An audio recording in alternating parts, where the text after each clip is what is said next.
want to step up here, you can probably see a little bit more of what's happening. The entire layout, which was built by about 5 members of the group here, I was not part of it, but they put this together to represent what was happening with the Bessemer Railroad, which was actually housed right here in Greenville. And that functioned very well up until the early 80s when the Bessemer moved their headquarters down toward Monroeville in Pittsburgh. But if you take a look at the layout, over at the far right would be where the action would be coming with the freighters coming in from Canada and the Mesabi Range bringing iron ore pellets in. It would be on this freighter that you see here. Actually, that freighter was made in, I think it was around 1936 and served on the back of a holiday float going through town. But we acquired it and it's in here. So then the iron ore would be transferred to cars, and you notice the small cars here with the iron ore in them. The reason why they're quite small compared to the hoppers is that the ore is very heavy. So they use these small cars to transport it. And outside you can probably see some of the pellets. It'd be about the size of a half marble, I guess. The building structure around here, with Greenville being a real center of their activity, of the home office here, here is the roundhouse, and on the far side here, you can see actual pictures of the roundhouse, which the remains of it are still down in Greenville. But you can see a little bit about it here. This is during the 50s and early 60s. The trains operated out of here until around, as far as passengers, until 55. And over here, you can see the last one, which was heading up to where you're from in Erie. So that was the last passenger trip.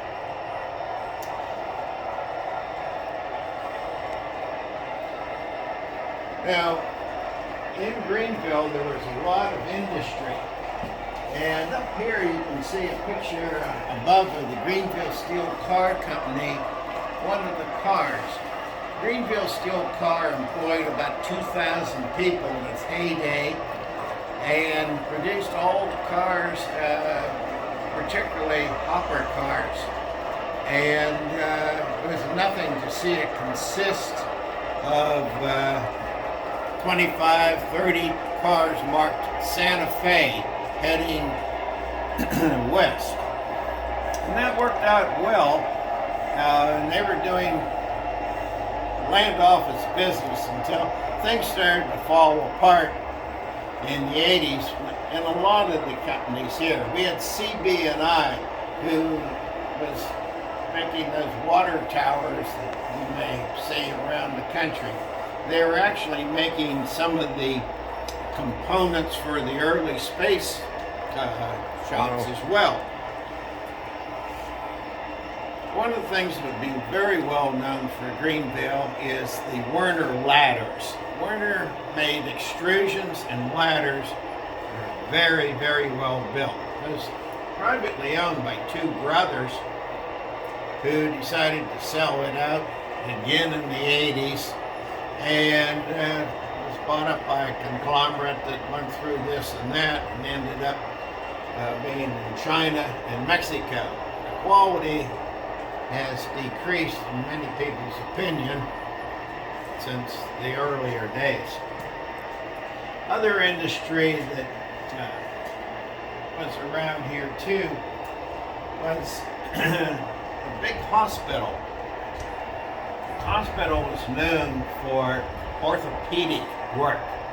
And many people needing new knees or something would come to Greenville, and we had 5 excellent surgeons. My neighbor was one of the top, McWhirter. And again, that happened. So that was some of the industry that was here. We have Teal College in Greenville, and Teal College is still doing well. It's Lutheran affiliated. And I used to teach up there many years back for quite a while. Okay, as you look around here, now I'll point out a few things that you can see that represent things in the town. I talked to you about the Bessemer, and the Bessemer building is still downtown, or the remains thereof. That's right on the main street,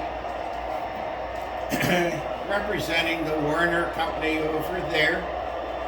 And then, if you take a look at the town, a few things that I like to mention. Hurlbert's Hardware here is owned by Jan Hurlbert. Jan is very, very knowledgeable in things. In the building it still has a rope elevator in it. Wow. And if you want a little widget gadget for something, go down and talk to Jan. She'll find it. The Majestic Bar and Grill across the way with the barrels on it is a very interesting place to go. It's been all redone a few years back, and the fellow has just as a project. He's really not interested in making money at it, and they sell hot dogs and so forth, but the hot dogs are not cheap and they're not large, but they're still attractive to people, and they make some good soups. So there's buildings. The old Brownies Mobile was sort of a place that people knew about because they had fuel oil, and that building has been knocked down on the far side. Now, a little history going back to around 1913. I'm going to mention a couple things that are important there. You notice the car up here is called the Empire. It was actually produced by the Greenville Steel Car Railroad Company. Wow. And a fellow by the name of Fay, who was well known to President Taft also. Taft came to visit him here in Greenville many moons ago. This was known as the Little Aristocrat. Cost $975 or something like that, which was a lot of money. Yep, back then. Here's Henry Ford producing cars for $290. We had one in this room, and that's why the double doors are up here.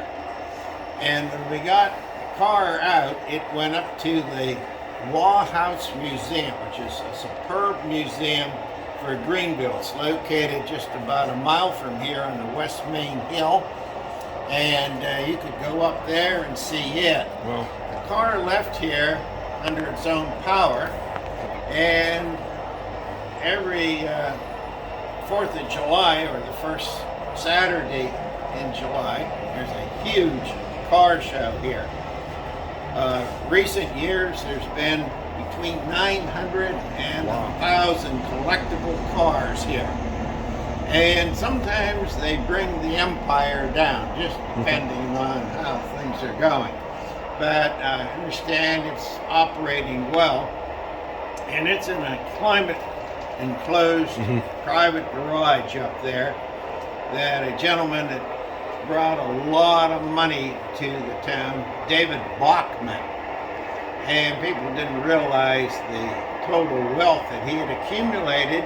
No one knew because he drove around a little old car and had the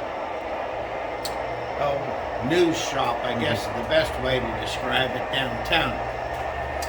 But he's endowed many things around the town, from bicycle trails to money to churches, and a new physical fitness center over on the east side of town, which is phenomenal if you go into it. And that's all new within the last 6 months for what I'm talking about there. But that is the empire. Now, you can see that was happening in 1913. There's one other thing I'd like to mention to people that it's not connected with the railroad, and that is that the parachute was developed here in Greenville in 1913. If you'd like to come down this way, I can show you a little bit more about it.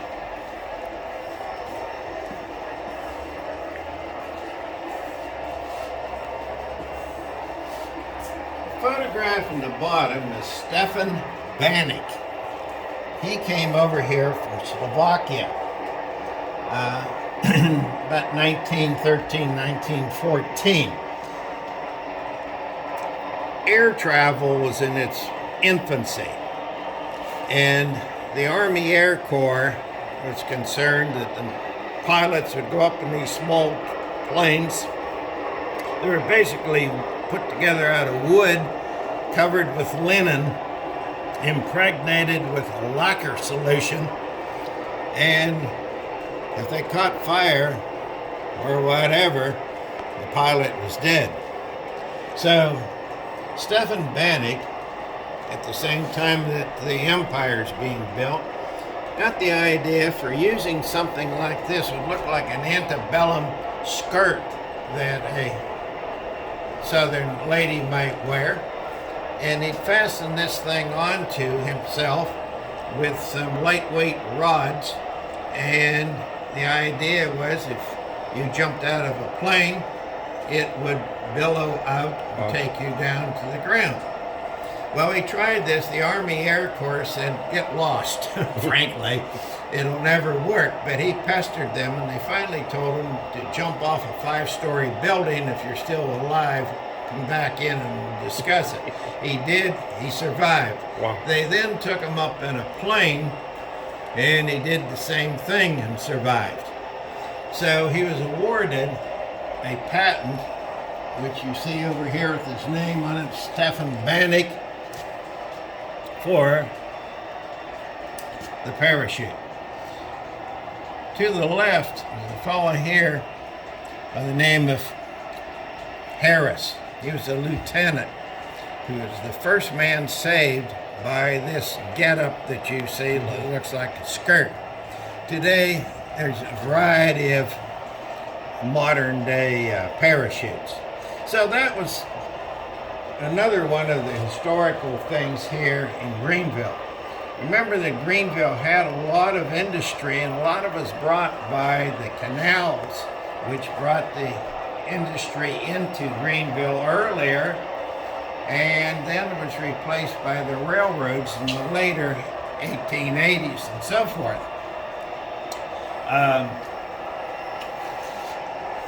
So things were going along very well. Greenville was a prosperous town.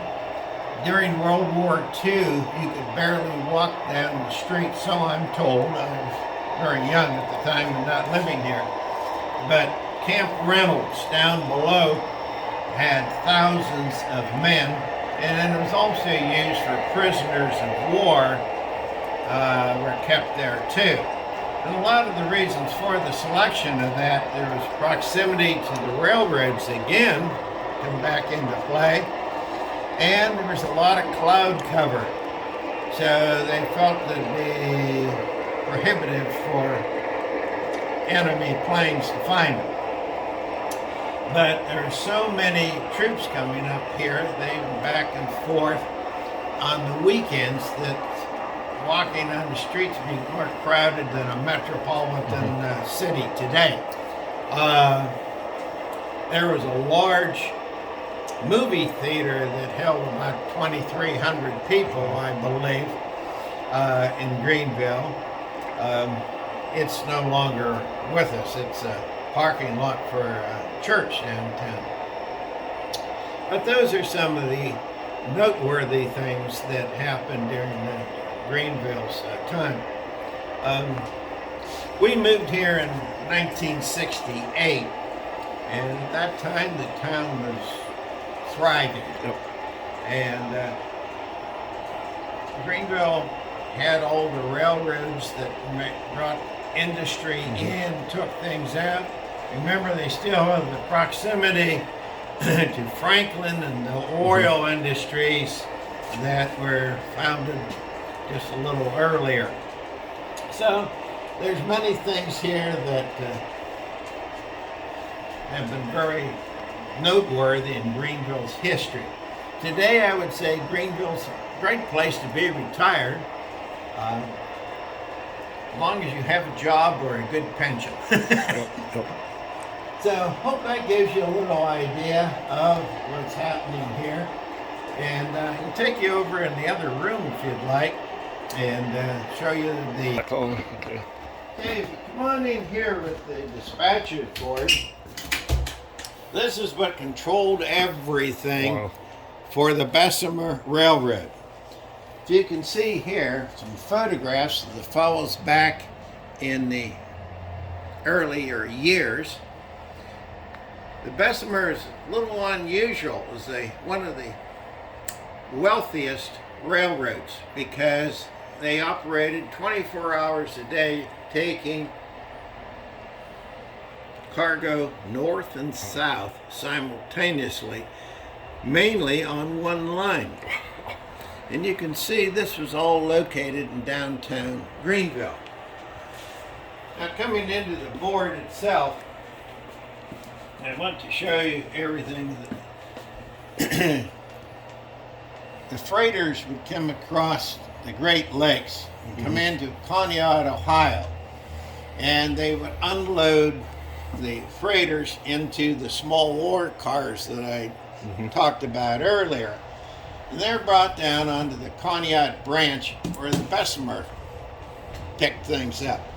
And they headed south down to North Pittsburgh. Now it's running basically on a single track, but they had many sidings. Around Greenville, there's a high and a low line too. So the dispatcher's job is to keep things going north and south without smacking into each other.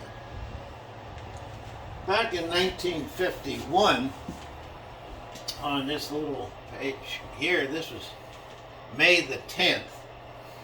All of this, the yellow sheet across here, is what he did in one day.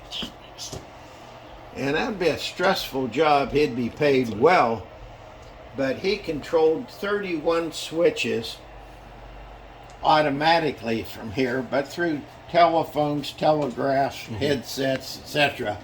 He could control the rest of them by having people up or down line throw switches at his direction, which better be done or there's going to be a problem.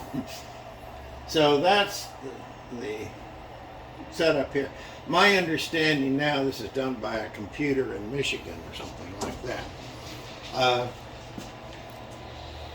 I'll show you a photograph here also.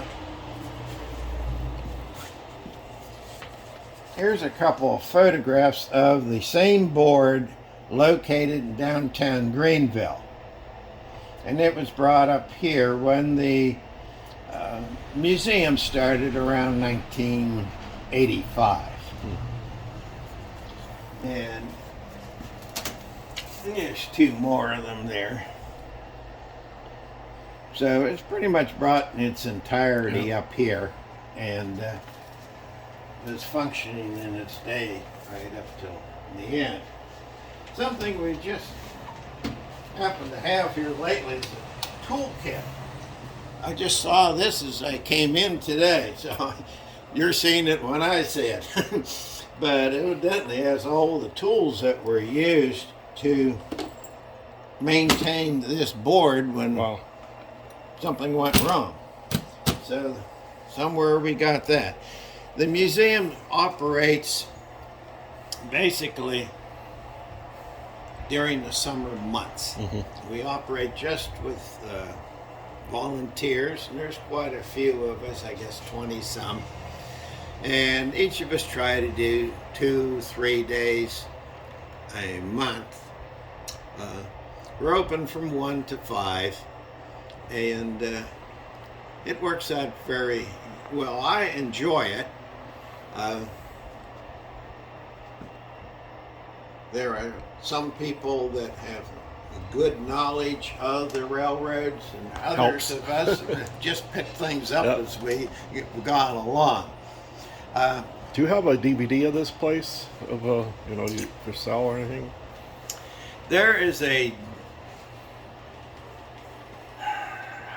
There's one online, but frankly, it's not going to show you too Okay. much. It gives you an aerial view from Okay. yeah, it's not much on that. It's nothing wrong with it. It just Yeah. doesn't show you that much. Out here, You know what year this was thought being used? This board here?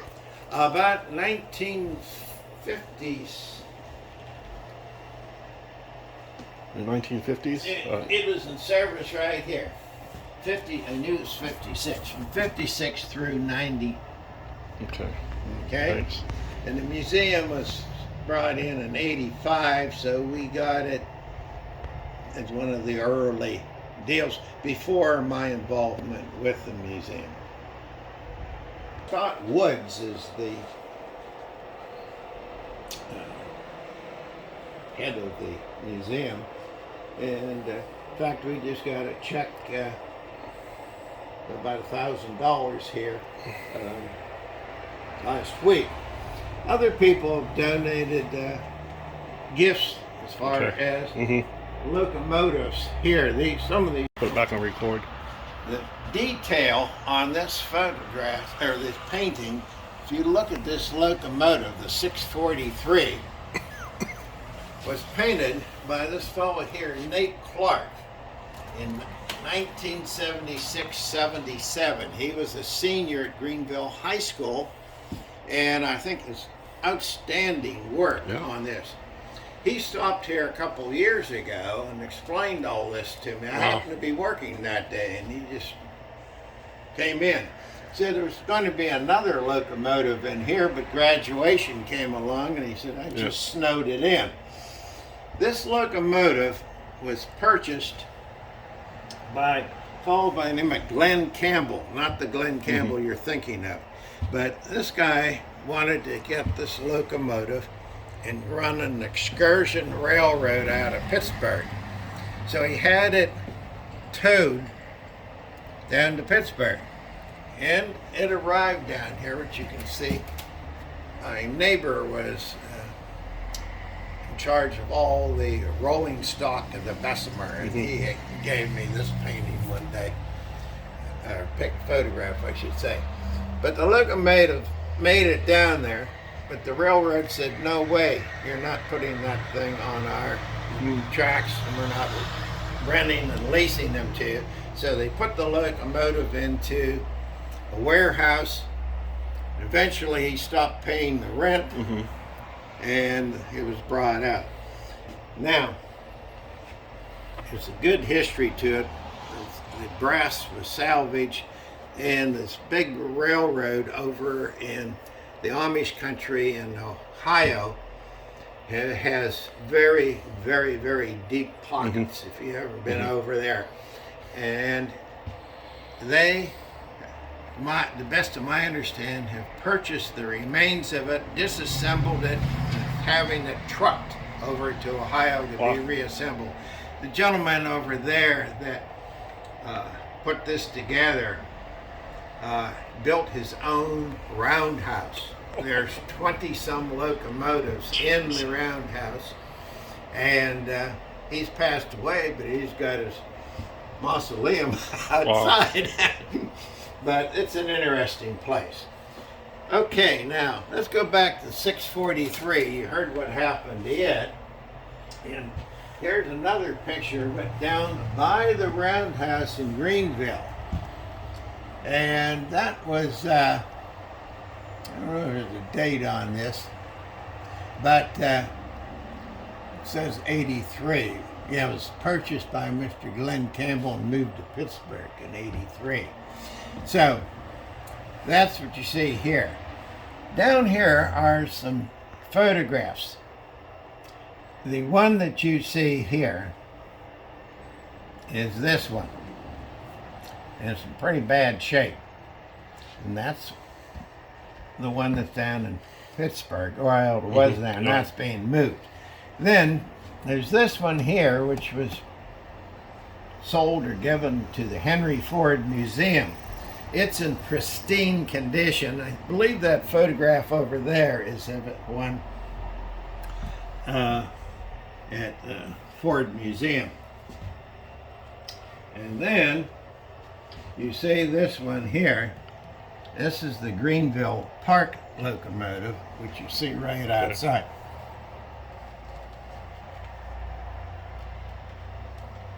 So that's some of the locomotives and what we have and so forth. If you look at the locomotive outside, we were fortunate to have all of our trains, in fact everything with metal, was repainted here a few years ago by a gentleman. There's a plaque to the effect over on the gift house outer wall. He grew up here with his father being a barber, I understand, and he paints professionally all over the country for amusement parks and so forth. Well, he didn't like the poor condition of the museum, so he came in and gave us a wonderful offer. And may I say, prior to that, we have no money to speak of here. I don't know if it was the EPA or whoever, they wanted us to close this thing, plastic and water bed underneath, etc., etc., etc. Well, there's no way we have anything like that. So he evidently knew who to call, because they all left town and never came back, and they sandblasted this, and he hired some local people to assist, and they repainted everything that you see here. Even items like the wheels out here or the sign, everything was metal. So this was used up in the Mesabi Range. On the other side of it, you might walk around there and you'll see it says Union Railroad, because they ended up down in Pittsburgh. But we just did it that way as an honor both ends of it. The car that you see here was involved with my neighbor, Rod Murdoch. And he was the head of all of the rolling stock of the Bessemer. A very knowledgeable man. He was a mechanic at heart, but hired as a licensed mechanical engineer. And he and another fellow back in the late 50s, I guess, got the idea of controlling these cars remotely with the bins underneath. So they fixed this thing up with, you can see the air tanks on it, and it worked beautifully for about 2 or 3 months. But then the dust, etc., started to get in the components down there, and they would be leaving Pontiac, Ohio, with a full load of pellets. By the time they got down to North Bessemer, they had lost about a third of them. So you can still see the little pellets all around there, and there's some on the back end of the car you can see. But that was some early automation, and certainly weren't any transistors or anything else that were involved in it at that time. But that's a couple things you can see here. The locomotive, the Baldwin, was built in 1936, and there's plaques on sides of each of it. This tender had a helper engine underneath. You can see where it was bolted to the frame, because when you had the tremendous weight of these iron ore pellets to get the consist to move, it took everything it could. So that helped to get them underway. The caboose out here, 1985 Bessemer, was a yard caboose, and several years ago I was here, and a fella came in and told me all about this caboose. He had worked off this caboose in Greenville for many years, and back in those days you had to have a caboose on every train that left the yard. So if they were taking a train that consists up to Jamestown or wherever, this caboose went with them. So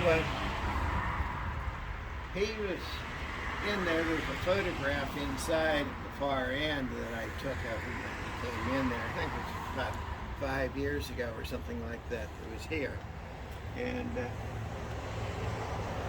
he was glad to see his old caboose that he lived in.